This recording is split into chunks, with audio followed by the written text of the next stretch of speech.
25/4 ഗുണം 25/4 സമം ഡാഷ്. നമുക്കിവിടെ 25/4 ഗുണം 25/4 കാണണം. അപ്പോൾ നമുക്ക് സിംപ്ലിഫൈ ചെയ്യുന്നതിന് ആദ്യമായിട്ടൊരു കൃത്യങ്ക നിയമം ഉപയോഗിക്കാം. അതായത് a/m ഗുണം a/n സമം a/m+n ആണ്.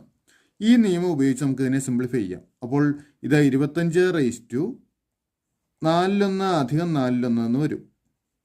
ഓവേഴ്സ് തമ്മിൽ കൂട്ടുന്നു.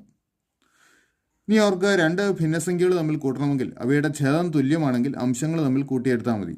അതായത് 25 അംശങ്ങൾ തമ്മിൽ കൂട്ടുമ്പോൾ 1 1 2 2 ഛേദമായിട്ട് 4 തന്നെ, 4 2. ഈ 4ഉം 2ഉം 2ൻ്റെ ഗുണിതങ്ങളാണ്. അതുകൊണ്ട് 2 ഉപയോഗിച്ച് ഹരിച്ച് ഇവയെ സിംപ്ലിഫൈ ചെയ്യാം. അതായത് 25/2 എന്ന് വരും. ഇനി ഒരു സംഖ്യയുടെ പവർ 2 വന്നു കഴിഞ്ഞാൽ അത് സൂചിപ്പിക്കുന്നത് ആ സംഖ്യയുടെ സ്ക്വയർ റൂട്ടിനെയാണ്. അതായത് 25ൻ്റെ സ്ക്വയർ റൂട്ട് 5. അപ്പോൾ ഉത്തരം 5, ഓപ്ഷൻ ഡി ആണ് കറക്റ്റ്.